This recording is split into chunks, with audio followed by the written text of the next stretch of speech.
r/confession my nephew tried to blackmail me until I became his principal. The notification sound from my phone made my stomach drop. Another Venmo request from Jake, $300 this time, with a message: Aunt Sarah's college memories are so interesting, smiling face with horns. I stared at my phone screen in the empty classroom, my hands literally shaking. 3 months. 3 months of this nightmare, and my savings account was practically drained. The 16-year-old little psychopath had figured out the perfect crime, blackmailing his own aunt with decade-old photos from my wild college days. It started innocently enough. Jake had been helping me clean out my grandmother's attic when he found an old external hard drive I'd forgotten about. While I was downstairs making sandwiches, the nosy brat had apparently plugged it into his laptop. By the time I returned with lunch, his smug smile told me everything I needed to know. "Wow, Aunt Sarah," he'd said, scrolling through photos on his screen. "Mom always said you were the responsible one in college. These pictures tell a different story." My blood turned to ice. There I was at 19, 20 years old, dancing on tables, in various states of undress at parties, making out with random guys, doing body shots, flashing the camera. Typical college stupidity that I'd completely forgotten about. Nothing illegal, but definitely not the image of the conservative, buttoned-up educator I'd become. "Jake, delete those right now." "I don't think so." His grin widened. "I bet Mom would find these fascinating. And your principal, Mr. Henderson, probably wouldn't love knowing his star teacher used to be such a free spirit." That's when the demands started. $50 here, $100 there. Help with homework that became straight up doing his assignments for him. Covering for him when he skipped classes. Each time I tried to refuse, he'd send me a sample photo with a casual threat about accidentally posting it to social media or forwarding it to my ultra-conservative sister. The worst part? Jake was getting cockier by the week. Last month he demanded I buy him AirPods. Last week he wanted me to write his entire English essay. Yesterday he'd asked for $300 for new shoes, designer ones, naturally. I was trapped, and he knew it. One leaked photo could destroy everything I'd worked for. My teaching career, my relationship with my religious family, my entire reputation in our small town. Jake held all the cards, and he was loving every minute of it. My phone buzzed again. A text this time: "TikTok Aunt Sarah. Need the money by tonight or Mom gets to see some very interesting photos of her perfect little sister face with tears of joy." I wanted to scream. I wanted to drive to his house and shake him until his teeth rattled. Instead, I sat there in my classroom, surrounded by motivational posters about building character and making good choices, feeling completely powerless. But then I noticed the email notification that had popped up above Jake's text. The subject line made my heart skip: "Principal position, Lincoln High School, interview confirmation." Lincoln High School. Jake's school. For the first time in 3 months, I smiled. A real, genuine smile that probably looked slightly terrifying in the empty classroom. My phone buzzed with another demanding message from Jake, but I didn't even glance at it. Instead, I opened my laptop and began researching everything I could about Lincoln High's disciplinary policies, academic requirements, and graduation standards. Two could play this game. Jake just didn't know the rules were about to change. The interview at Lincoln High was scheduled for the following Tuesday. I had exactly 5 days to prepare for what might be my only shot at turning this nightmare around. But Jake wasn't making it easy. "I need $500 this time," he announced when he showed up at my apartment Sunday evening, letting himself in like he owned the place. "There's this party next weekend, and I want to make sure I look good." I looked up from my laptop where I'd been reviewing Lincoln High's administrative handbook. $500 for a party? Not just any party. Madison Turner Suite 16. Everyone who's anyone will be there. He flopped onto my couch like he lived here. Plus, I'm thinking about asking Chloe Morrison to be my girlfriend. You know how expensive it is to impress girls these days. The audacity was breathtaking. Here I was, living on ramen noodles because my savings were gone, and this entitled little monster was demanding money for teenage romance. "Jake, I don't have $500 just lying around." His expression shifted, that familiar cruel smile spreading across his face. "Then you better figure it out. Because I'm getting really tired of keeping your secrets. Maybe it's time the whole family knew what St. Sarah was really like in college." My jaw clenched, but I forced my voice to stay calm. "What if I told you I might not be able to keep helping you like this much longer? What's that supposed to mean?" I closed my laptop slowly. "My principal is asking questions about my financial situation. Teachers don't usually request salary advances 3 months in a row. He's starting to wonder if I have a gambling problem or something." Jake's cocky demeanor faltered slightly. "So? Make up some excuse. It's not that simple. If they think I'm financially unstable, they could put me on administrative review. They might even search my personal devices for evidence of inappropriate behavior." I watched his face carefully, including checking who I'd been sending money to and why. For the first time since this whole mess started, I saw genuine concern flicker across his features. They can do that? School districts take these things very seriously. If they found out I was being blackmailed. I shrugged, letting the implication hang in the air. "Well, I'd probably lose my job anyway, but you'd be facing some serious legal consequences. Extortion is a felony, Jake. Even for minors." The color drained from his face. "You're bluffing." "Am I?" I reopened my laptop and turned it toward him, showing him a webpage about extortion laws I'd pulled up earlier. 16 is old enough to be tried as an adult for certain crimes. And blackmail? That's definitely one of them. Jake stared at the screen, his usual swagger completely gone. "But, we're family. Family doesn't threaten and steal from each other." I closed the laptop again. "Look, I'm not saying I'm going to turn you in. But this has to stop escalating. The money, the demands, it's getting out of hand." He was quiet for a long moment, and I could practically see the wheels turning in his head. Finally, he stood up, some of his arrogance returning. "Fine. Keep your 500. But don't think this changes anything. I still have those photos, and I'm not deleting them anytime soon." After he left, I allowed myself a small moment of satisfaction. I planted the seed of doubt, made him realize he wasn't as untouchable as he thought. It wouldn't stop him completely, but it might make him more cautious. My phone buzzed with a calendar reminder, Lincoln High interview, tomorrow 10 a.m. I smiled and went back to my preparation. Jake had no idea what was coming. The Lincoln High School lobby felt like a battlefield as I sat waiting for my interview. My palms were sweating despite the air conditioning, and I kept rehearsing my answers about budget management and disciplinary philosophy. Everything hinged on the next hour. Ms. Chen? They're ready for you. I followed the secretary down the familiar hallway I'd walked as a student 15 years ago. The irony wasn't lost on me. I was potentially about to become principal of my own alma mater, where my nephew was currently making teachers' lives miserable. The interview panel consisted of 5 people, the superintendent, 2 school board members, a parent representative, and the outgoing principal, Mr. Martinez. I'd researched each of them extensively. Tell us about your approach to handling disciplinary issues, Superintendent Williams asked, leaning forward with interest. I believe in natural consequences that create learning opportunities, I replied, thinking of Jake's smug face. Students need to understand that their choices have real-world implications. Sometimes the most effective discipline comes from experiencing those consequences firsthand. One of the school board members nodded approvingly. We've had some challenges with entitled students thinking they're above the rules. How would you address that? Perfect. In my experience, students who exhibit manipulative or coercive behavior often just need someone to establish clear, consistent boundaries. They're testing limits because no one has shown them where the line is. I paused, choosing my words carefully. I believe in being firm but fair, ensuring that every student understands the weight of their actions. The questions continued for another 20 minutes. Budget allocation, curriculum development, parent relations. I nailed every single answer, drawing on my years of classroom experience and countless hours of research.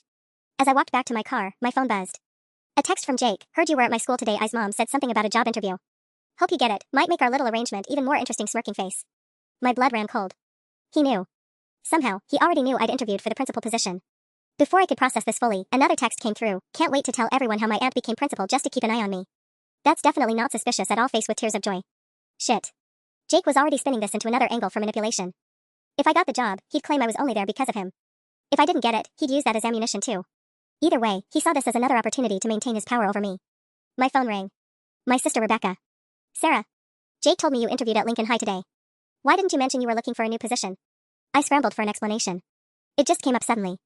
The principal is retiring, and they needed someone with administrative experience. That's wonderful. Though Jake seemed to think it was funny for some reason. You know how teenage boys are. Rebecca laughed, but I could hear the slight confusion in her voice. He kept making jokes about having his aunt as principal. Said something about how awkward that would be. My stomach nodded. Jake was already laying groundwork, making people question my motives before I even knew if I'd gotten the job.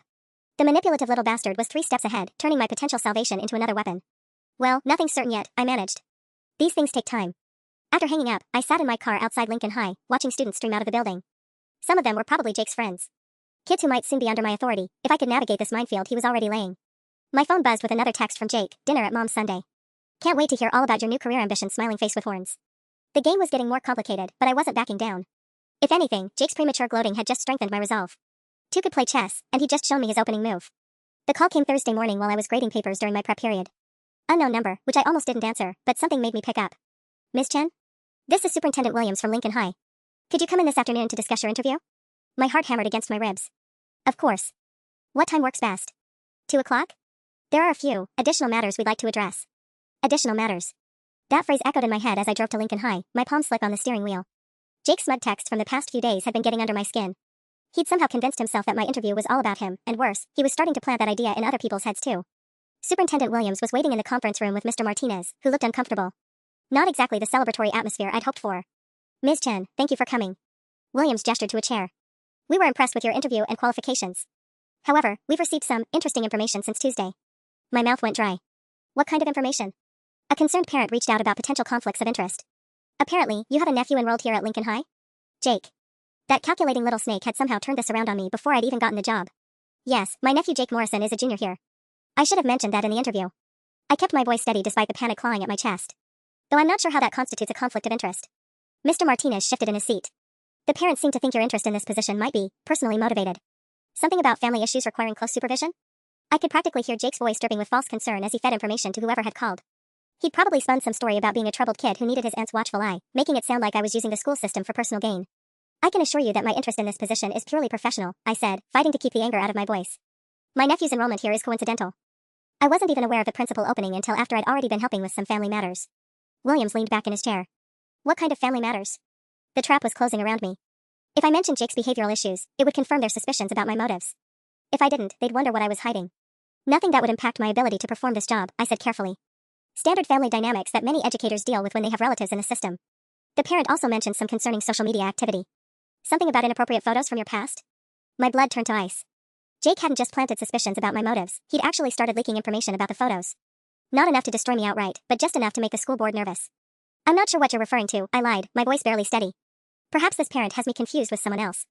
Williams exchanged a look with Martinez. Ms. Chen, we want to be transparent with you. We're still very interested in offering you this position. Your qualifications are excellent, and we need someone with your experience. However, we need to address these concerns head-on. What are you suggesting? A probationary period. 6 months, during which any conflicts of interest or inappropriate behavior would result in immediate termination. No questions, no appeals process. Williams steepled his fingers. Are you willing to accept those terms? I thought about Jake's latest text, demanding $400 for emergency expenses. I thought about my empty savings account, my sleepless nights, and his increasingly bold threats. Yes, I said without hesitation. I accept those terms. As I walked back to my car, my phone buzzed. Another text from Jake, heard you got the job. This is going to be so much fun, smiling face with horns. He thought he'd cornered me completely. What he didn't realize was that he'd just handed me exactly what I needed, legitimate grounds to watch his every move. Let the games begin. The official offer letter arrived by email Friday evening. As I read through the terms, my hands were surprisingly steady. 6 months probationary period, immediate termination clause, and a salary that would finally let me breathe again, if I could keep the job. I was savoring this moment of quiet victory when my phone exploded with notifications. Congrats, Aunt Sarah. Jake had texted, followed immediately by Mom is so proud, smiling face with smiling eyes. Then came the real message, we should celebrate. Dinner tomorrow? I have some great ideas for how we can work together now, smiling face with horns. My stomach dropped. Of course Jake wouldn't see this as the end of his leverage, he'd see it as an upgrade. Instead of just threatening my teaching position, he could now threaten the principalship that everyone knew I'd fought hard to get. The next morning, I was barely through my first cup of coffee when Rebecca called. Sarah. I'm so excited about your new job. Her voice was bright with genuine pride. Jake's been talking about it nonstop. Though I have to ask. Her tone shifted slightly. He mentioned something about you two having inside jokes about your college days? I know he found some old photos when you were cleaning Grandma's attic. My blood chilled. Jake was already expanding his narrative, bringing Rebecca into it without fully revealing his hand. You know how 16-year-olds are, I managed. They think everything from before they were born is ancient history. He seemed to think some of the photos were pretty funny. Said something about showing them to his friends to prove his aunt used to be cool. Rebecca laughed, but I caught the underlying question. I told him absolutely not, of course. Family photos should stay in the family. Definitely, I agreed, my mind racing. Jake was testing boundaries, seeing how much he could reveal without triggering alarm bells. He was getting bolder, more careless. That could work in my favor, if I played this right. Actually, speaking of Jake, Rebecca continued, his grades have been slipping lately. His father and I are concerned about his attitude. He's been different these past few months. More secretive, spending money we didn't give him. Interesting. So Jake's behavior changes hadn't gone unnoticed. Well, maybe having someone from the family at school will help, I said carefully. Sometimes kids need additional accountability. That's exactly what I was thinking. Would you mind keeping an eye on him? Not in any official capacity, of course, but just, you know. Family looking out for family. Perfect. Rebecca had just given me explicit permission to monitor Jake closely. Of course. I'll make sure he stays on track. After we hung up, I sat back and considered my position. Jake thought he was still in control, but the dynamics were shifting faster than he realized. His parents were already concerned about his recent behavior. The school board was watching me closely, which meant they'd also be watching any students connected to me, including Jake. My phone buzzed with a new text from him. Can't wait to be your student on Monday, face with tears of joy. This is going to be hilarious. Imagine if people knew why you really wanted this job. I stared at the message for a long moment, then typed back, looking forward to working with you too. See you bright and early Monday morning. His response came immediately, why do you sound so weird? Remember, our arrangement hasn't changed just because you got fancy new office. Of course not, I replied. Nothing's changed at all. But everything had changed. Jake just didn't know it yet. Monday morning, I'd walk into Lincoln High as Principal Chen. Jake would walk in as just another student under my authority. And for the first time in months, I'd be the one holding all the cards. Time to see how he liked playing by someone else's rules. Monday morning arrived with the kind of crisp October air that usually made me feel optimistic. Today, it felt like armor. I stood in the parking lot of Lincoln High at 6:30 a.m., watching my breath fog in the cool air, clutching my box of personal items and a coffee that had already gone cold from nerves. Principal Chen. It still felt surreal. I'd barely made it through the front doors when the first curveball hit. Ms. Chen. Perfect timing. Mrs. Rodriguez, the vice principal who'd be working under me, hurried over with a thick folder. We've got a situation brewing. 3 students were caught cheating on last week's chemistry exam, and one of them is claiming the others coerced him into it. My stomach dropped before I even opened the folder. There, clipped to the incident report, was a photo of Jake Morrison looking smugly defiant in what was clearly the chemistry classroom. The Morrison boy insists he was pressured by the other 2, Mrs. Rodriguez continued, oblivious to my internal panic. Says they threatened to spread rumors about him if he didn't help them. Claims he's actually the victim here. I stared at Jake's photo, my mind reeling. The manipulative little bastard had gotten himself into trouble on my very first day, and somehow managed to paint himself as the innocent party. This was either incredible bad timing or calculated manipulation. What's the standard protocol for academic dishonesty? I asked, trying to keep my voice level. Normally? Automatic suspension and parent conference. But Morrison's case is complicated because he's claiming coercion. She paused, studying my face. Though I should mention, his story doesn't quite add up. The other 2 students have completely different versions of events. Of course they did. Jake was playing all sides, probably hoping his new principal aunt would have no choice but to go easy on him to avoid looking biased. Schedule meetings with all 3 sets of parents, I decided. And pull their academic records. I want to see if there's a pattern of behavior. Mrs. Rodriguez nodded approvingly. Good call. Though. She hesitated. I probably should have mentioned earlier.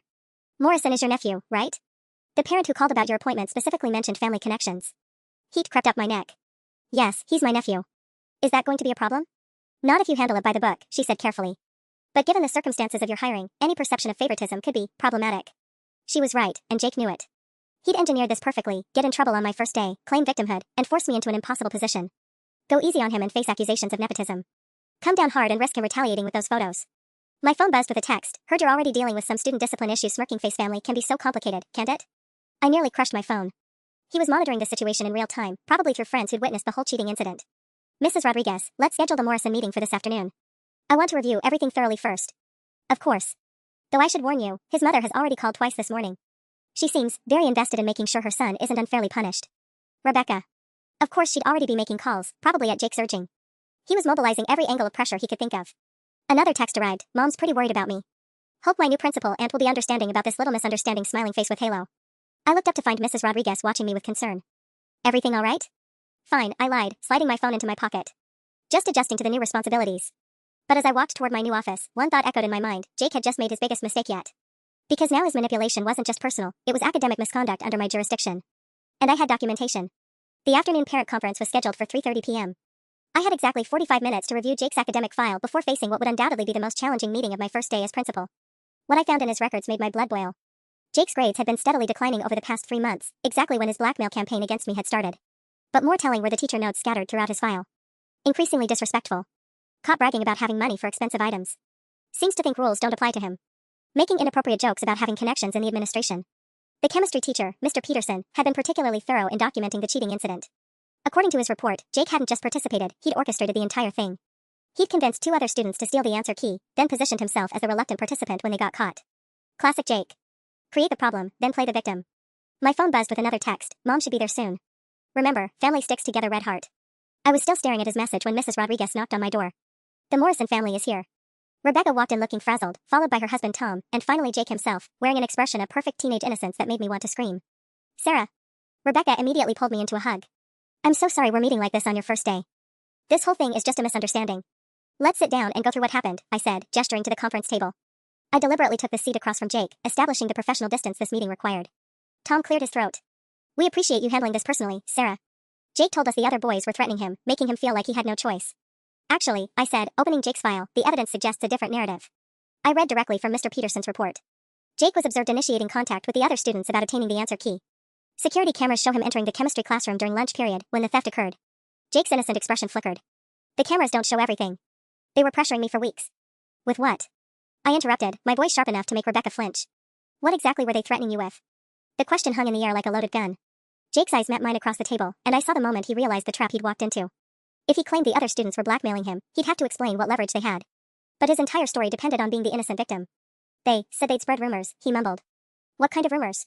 I pressed. Jake shot a panicked look at his parents. Just stupid teenage stuff. Tom frowned.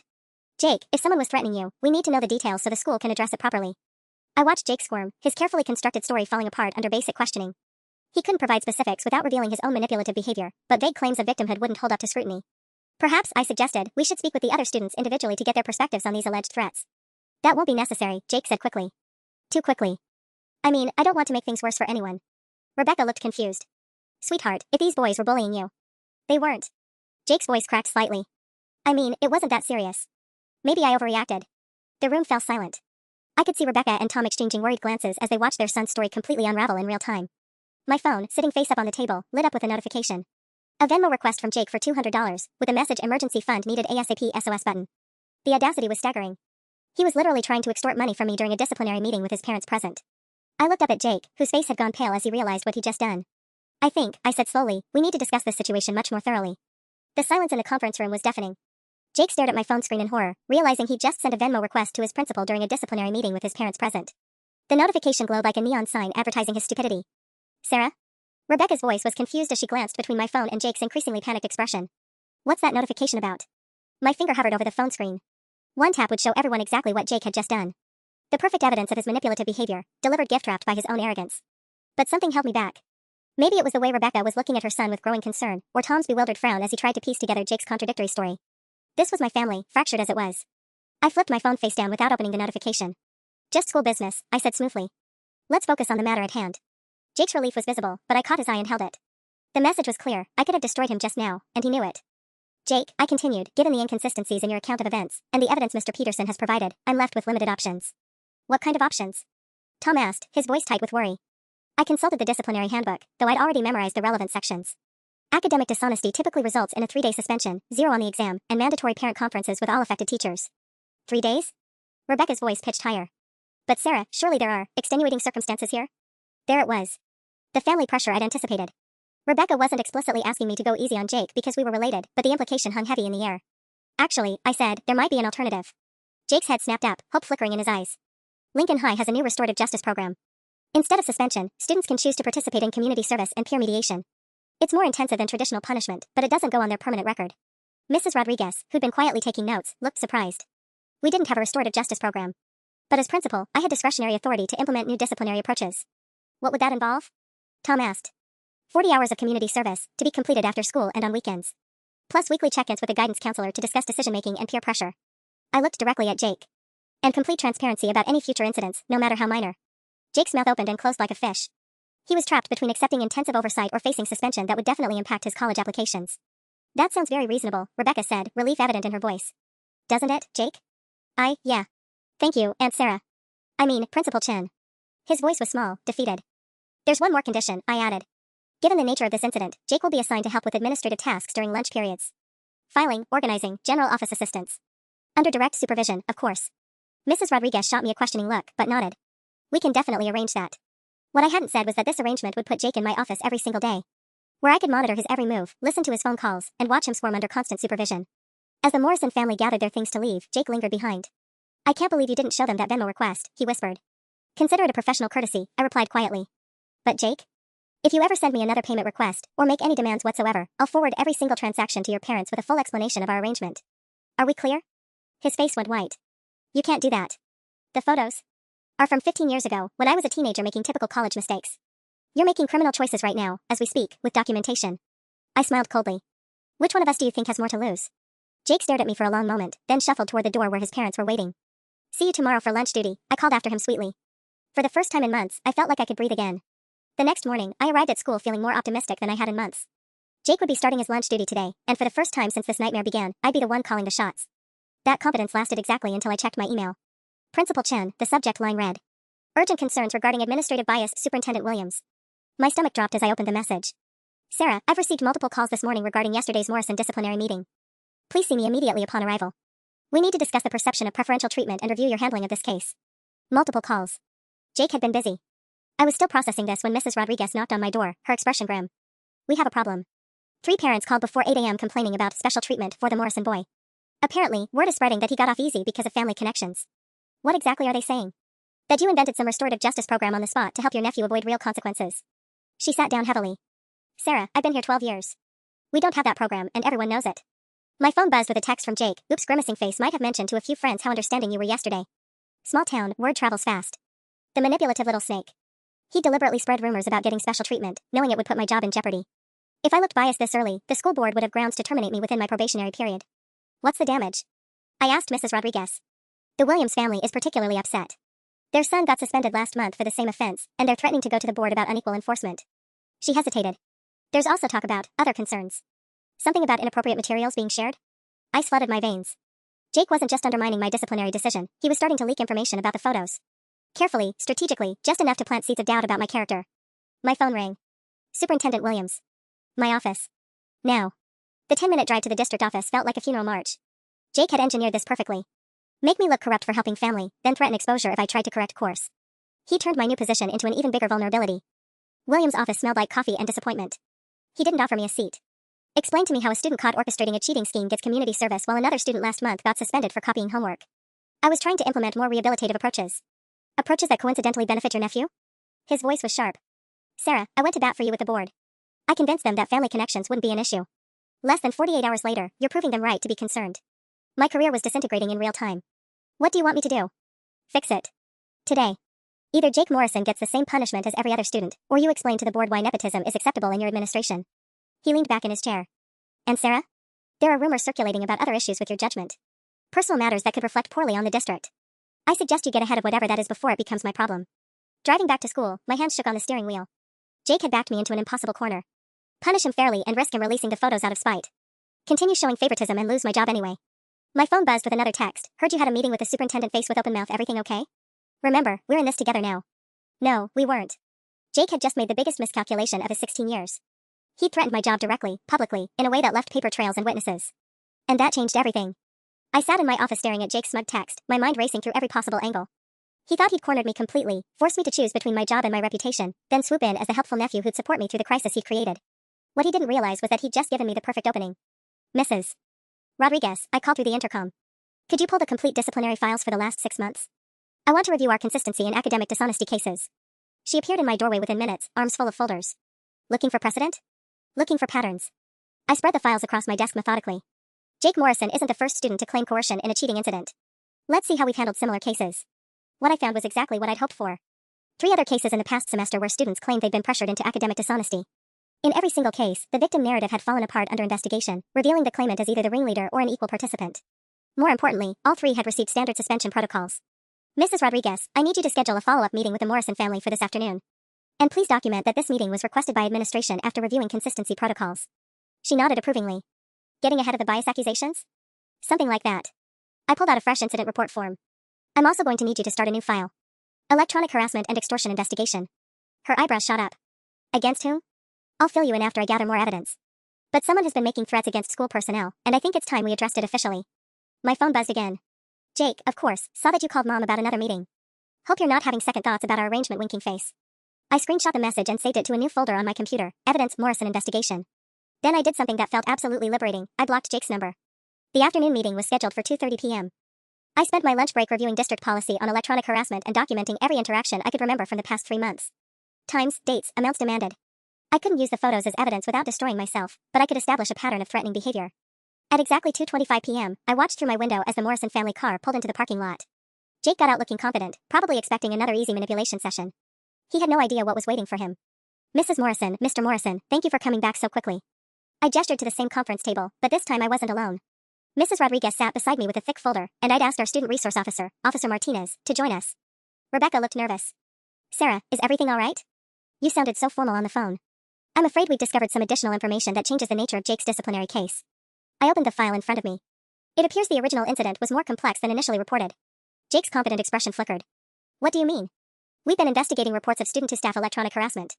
During that investigation, we uncovered evidence that suggests your account of being coerced was inaccurate. I looked directly at him. In fact, it appears you may have been engaging in coercive behavior yourself. The color drained from Jake's face. I don't know what you're talking about. Don't you? I slid a printed screenshot across the table, not of his Venmo requests, but of his text from yesterday about small town, word travels fast. This message, sent to my personal phone, suggests you deliberately spread information about disciplinary proceedings. That's a violation of our electronic communication policy. Tom frowned at the paper. Jake, why are you texting your aunt about school discipline? I was just. Jake scrambled for an explanation. I was worried about rumors. What rumors? Rebecca asked, her voice sharp with growing suspicion. Officer Martinez leaned forward. Son, we're going to need you to unlock your phone. We have reasonable suspicion that you've been engaging in harassment of school personnel. You can't do that. Jake's voice cracked. That's invasion of privacy. Actually, I said calmly, school policy allows device searches when there's evidence of harassment or threats against staff. And your parents can consent to the search since you're a minor. Jake looked wildly between his parents, panic replacing arrogance. His phone contained months of evidence, demanding texts, Venmo requests, veiled threats about exposing secrets. Rebecca, I said softly, I think there are some things about your son's recent behavior that you need to know. Rebecca's face had gone pale as she stared at the screenshot. Jake, what is this about? Why are you texting Sarah about school business? I watched my nephew's carefully constructed world begin to crumble in real time. His phone sat on the table between us like a ticking bomb, and we all knew what Officer Martinez would find if he searched it. Mom, this is all a misunderstanding, Jake said, his voice higher than usual. I was just keeping you updated about what was happening at school. Tom picked up the screenshot again, reading it more carefully. This doesn't sound like keeping us updated, Jake. This sounds like you're gloating about something. Mr. and Mrs. Morrison, Officer Martinez interjected, I need your consent to examine Jake's device. We have protocols for investigating electronic harassment of school staff. Of course, Rebecca said immediately. If Jake has nothing to hide. No. Jake lunged for his phone, but Officer Martinez was faster. You can't just take my stuff. This is harassment. The desperation in his voice was unmistakable. Mrs. Rodriguez and I exchanged glances. We both knew we'd struck gold. Jake, I said quietly, this is your chance to tell your parents what's really been going on. Because once we start going through that phone, every message, every transaction, every demand is going to come to light. His eyes met mine across the table, and I saw the exact moment he realized the game was over. No more smug confidence, no more veiled threats. Just a 16-year-old boy who'd finally pushed too far. I want a lawyer, he mumbled. Rebecca's sharp intake of breath filled the room. A lawyer? Jake, what have you done? Ma'am, Officer Martinez said gently, your son has that right. But I should inform you that if we find evidence of extortion or blackmail on this device, this becomes a criminal matter, not just a school disciplinary issue. Tom's face had turned ashen. Extortion? What the hell is going on here? My phone, which I'd placed face down on the table, began buzzing repeatedly. Someone was calling over and over, letting it go to voicemail and immediately calling back. Excuse me, I said, glancing at the screen. Unknown number. I should take this, it might be related. I stepped into the hallway and answered. Principal Chen speaking. You bitch. The voice was shrill, angry. You think you're so smart, don't you? Who is this? This is Madison Turner's mom, and I know exactly what you're doing to that poor boy in there. My blood chilled. Madison Turner, the girl whose sweet 16 party Jake had demanded money for last week. Somehow, the investigation was already spreading beyond the conference room. Mrs. Turner, I'm not sure what you think you know. I know Jake Morrison has been paying for everything lately because his aunt gives him money. Designer clothes, expensive gifts for my daughter, always picking up the check. Her voice was getting shriller. And now you're punishing him because he finally stood up to your financial abuse. The phone nearly slipped from my hand. Jake had somehow spun his blackmail money as evidence that I was the one abusing him. He'd been flaunting wealth to his friends, then claiming I was forcing him to take it. Mrs. Turner, that's not. My husband is calling the school board right now. You can't use your position to bully family members and then punish them when they fight back. She hung up, leaving me standing in the hallway with my mind reeling. Jake hadn't just spread rumors about preferential treatment, he'd constructed an entire narrative where he was my victim. His friends had probably watched him throw money around for months, and now they thought they were witnessing him finally standing up to his abusive aunt. I walked back into the conference room to find Jake whispering urgently to his mother while Officer Martinez examined his phone with growing interest. Principal Chen, Mrs. Rodriguez said quietly as I sat down, we may have a bigger problem than we initially thought. How so? Jake's been telling his friends a very different story about your relationship. And apparently, some of those friends have very influential parents. My phone buzzed with a text from an unknown number. The school board is meeting an emergency session tonight. Thought you should know. A friend.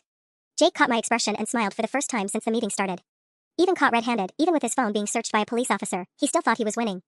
You have no idea what's coming, he whispered, just loud enough for me to hear. Unfortunately, I was starting to suspect he might be right. Officer Martinez looked up from Jake's phone, his expression grim. Principal Chen, we need to talk. Privately. My stomach dropped as I followed him into the hallway, leaving Jake with his increasingly frantic parents and Mrs. Rodriguez. Through the conference room's glass wall, I could see Rebecca grilling Jake while Tom paced behind them. What did you find? I asked, though I wasn't sure I wanted to know. Your nephew's been busy. Martinez showed me the phone screen. Dozens of Venmo requests to you over the past 3 months, ranging from $50 to $500. But here's the interesting part, he's been screenshot these transactions and sharing them in group chats. He scrolled through Jake's messages, and my blood turned cold. Screenshot after screenshot of payment requests and completed transactions, shared with captions like LOL Aunt Sarah paying my rent again and guilt money hits different when you're family. He's been telling people you owe him money, Martinez continued. Claims you've been borrowing from him for months and finally got the principal job to pay him back with favors. The brilliance of Jake's manipulation hit me like a freight train. He documented our financial relationship while completely inverting the power dynamic. To anyone looking at his phone, it would appear that I was the one taking advantage of him. There's more, Martinez said, his voice dropping lower. He's got photos saved in a hidden folder. Pictures of what looks like college parties, labeled with your name and dates. And text threads discussing insurance and keeping receipts. My legs nearly gave out. Jake had been building a case against me for months, creating evidence that would support any narrative he wanted to spin. If those screenshots got out, it would look like I'd been financially exploiting my teenage nephew and then used my new position to retaliate when he resisted. Officer Martinez, I need you to understand something. Ma'am, respectfully, I think you need a lawyer before you say anything else. His expression was sympathetic but firm. This is about to become a lot bigger than a school disciplinary issue. Through the conference room window, I watched Rebecca storm out with her phone pressed to her ear. Probably calling my mother, or worse, the local news. Tom was now standing over Jake, his face red with anger as he demanded answers. My own phone rang. Superintendent Williams. Sarah, what the hell is happening over there? I've got 3 board members calling about police involvement and rumors of financial impropriety. It's complicated. Uncomplicate it. Now. His voice was ice cold. Because I've got parents claiming you've been extorting money from your teenage nephew, and apparently there's photographic evidence? I closed my eyes, feeling the walls closing in from every direction. The evidence isn't what it appears to be. Then you better hope you can prove that, because the board is convening an emergency meeting tonight. And Sarah? You're suspended pending investigation, effective immediately. The line went dead. I stood in the hallway of the school I'd dreamed of running, watching my career implode in real time.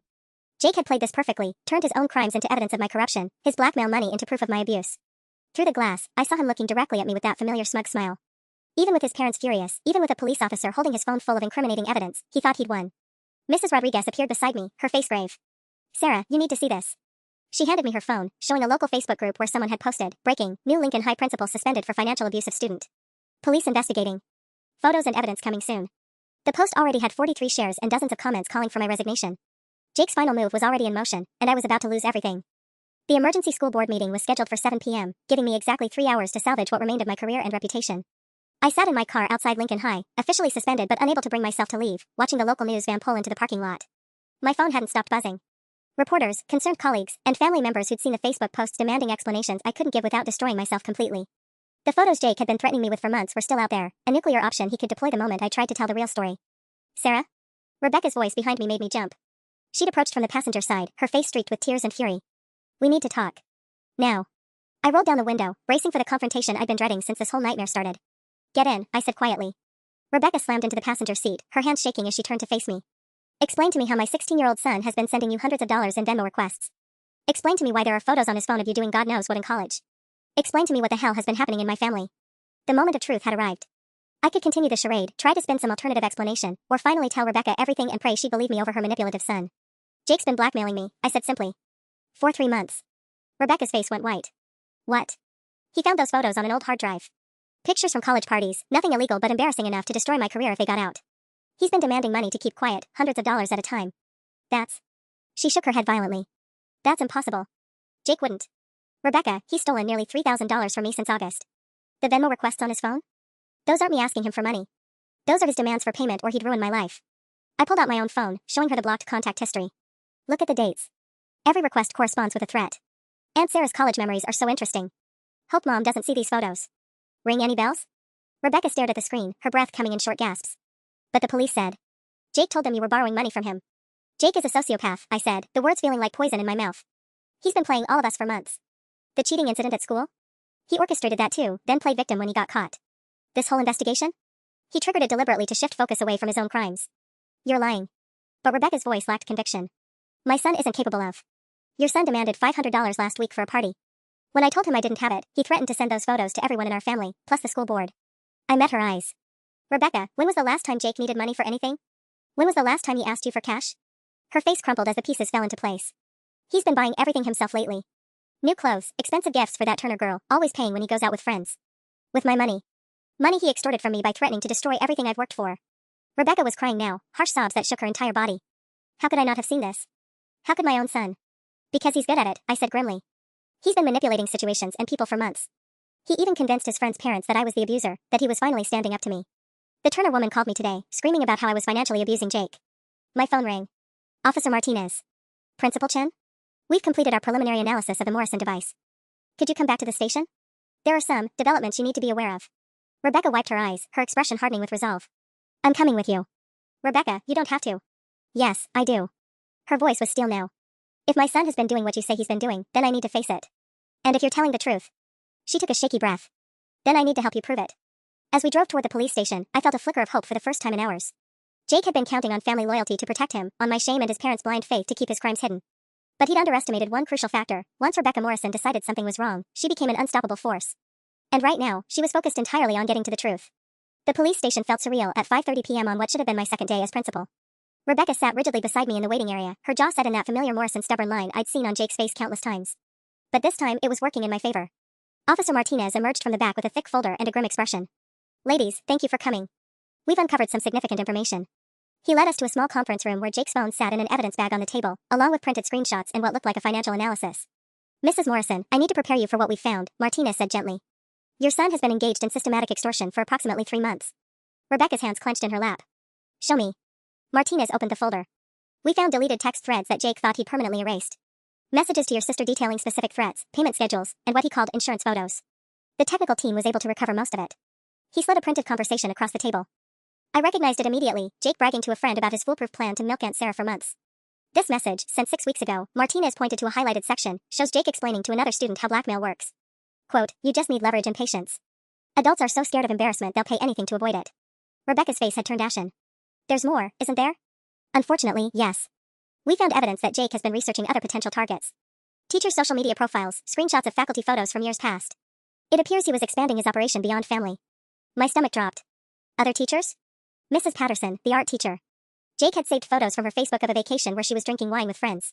Notes about her recent divorce and how desperate she might be to avoid scandal. Martinez flipped to another page. Miss Rodriguez from the math department. Screenshots of her old Instagram posts from college, with comments about her partying phase.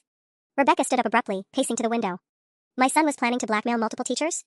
The evidence suggests he was building files on several faculty members, yes. Your sister appears to have been a test case. Jesus Christ, Rebecca whispered. How did I raise a monster? Martinez's radio crackled with static, then a voice. Unit 12, we've got a situation at Lincoln High. Kid trying to break into the administrative office. My blood turned to ice. Jake? Martinez was already reaching for his keys. That would be my guess. Mrs. Morrison, did your son have access to your car? Tom took Jake home an hour ago, but... Rebecca's eyes widened. He knows where I keep my spare keys. We raced across town in Martinez's patrol car, Rebecca gripping the door handle as we took corners too fast. My mind was spinning with possibilities. What could Jake possibly be trying to accomplish by breaking into my office? The investigation was already underway, the evidence already collected. He's destroying something, Rebecca said suddenly. Something he couldn't get rid of remotely. Like what? I don't know, but Jake doesn't take desperate risks unless he's protecting something bigger. She stared out the window at the darkening sky. Sarah, what if there are physical photos? Printed copies he hid somewhere in the school? The possibility hit me like a freight train. Jake had been working as a student aide in various offices for months, helping teachers with filing and computer work. He could have planted evidence anywhere, created physical backups of compromising material that couldn't be traced back to his phone. As we pulled into Lincoln High's parking lot, we could see the broken glass of a side entrance door glinting under the security lights. Jake's figure was visible through the main office windows, frantically searching through filing cabinets. Backup is 3 minutes out, Martinez reported into his radio.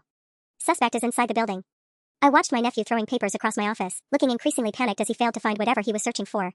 Even now, even caught in the act of breaking and entering, he was still trying to maintain control of his carefully constructed manipulation. But as we approached the building, I noticed something that made my heart race. Jake wasn't just searching randomly. He was heading directly for the main server room where all school records were stored. Whatever he was really after, it was bigger than photos or evidence. Jake was trying to destroy something that could expose the true scope of what he'd been planning. And we were about to find out exactly how deep this rabbit hole went. The server room door was ajar when we reached it, and I could hear Jake's frustrated cursing echoing from inside. Officer Martinez signaled for us to wait while he approached, but I could see my nephew through the crack in the door, frantically trying to access the main computer terminal. Jake Morrison, step away from the computer. Martinez commanded, pushing the door open fully. Jake spun around, his face streaked with tears of rage and desperation. In his hands was a USB drive, and suddenly everything clicked into place. He's been using the school network, I breathed. Jake, what did you upload to the server? His eyes darted between the three of us, trapped and cornered. You don't understand. I was protecting myself. From what? Rebecca demanded, stepping closer to her son. What else have you done? Martinez carefully took the USB drive from Jake's shaking hands. Son, you need to tell us exactly what files you've been storing on school property. Jake's composure finally shattered completely. I had to have backups. You can't trust phones, they can be seized. But the school server has folders dating back years, and nobody ever checks the maintenance directories. My blood ran cold. You've been storing blackmail material on school computers? Not just blackmail, he whispered. Insurance. Files on everyone, teachers, administrators, even some parents. Photos, social media history, financial information I found in guidance counselor records when I was doing filing. Rebecca's face went white. Jake, that's identity theft. That's federal crime territory. I was going to delete it all. Jake protested. Once I had enough money saved up, once I got into college, I was going to wipe everything clean. Nobody would have ever known. Officer Martinez was already on his radio, calling for a cybercrime unit. The scope of Jake's operation was staggering. This wasn't just teenage blackmail anymore. This was systematic data theft from a government institution. How long? I asked quietly. How long have you been planning this? Jake's shoulders sagged into feet. Since freshman year. I started small, just looking through files when teachers asked me to help organize things. But then I realized how much personal information gets stored in school systems, how much people share on social media thinking it's private. The photos of me were just your practice run, I realized. You were testing your methods before moving on to bigger targets. He nodded miserably. You were supposed to be easy. Family doesn't usually call the police on family. Rebecca stepped forward and slapped him. The sound echoed through the server room like a gunshot. You destroyed your aunt's life for practice? Her voice was barely controlled fury. You terrorized your own family to test out your criminal enterprise? As backup officers arrived and began securing the scene, I felt a strange sense of relief washing over me. Yes, my reputation would need rebuilding. Yes, the school board would require extensive explanation. But Jake's crimes were now far beyond anything I could be blamed for, and the evidence of his systematic manipulation would exonerate me completely. Principal Chen? Martinez approached with an evidence bag containing the USB drive. We're going to need your help documenting what he had access to in your systems. This is going to be a major investigation. I nodded, watching as they led Jake away in handcuffs. He looked so young, so broken, nothing like a competent manipulator who'd been terrorizing me for months. Rebecca stood beside me as the police cars pulled away. I'm sorry, she said quietly. I'm so incredibly sorry for what he put you through. He's sick, Rebecca. This isn't your fault. Maybe not. But I should have seen the signs. She wiped her eyes. Sarah? When this is all over, when the investigations are complete, do you think you can forgive our family? I watched the taillights disappear into the night, thinking about second chances and new beginnings. We're family, I said simply. That's what family does.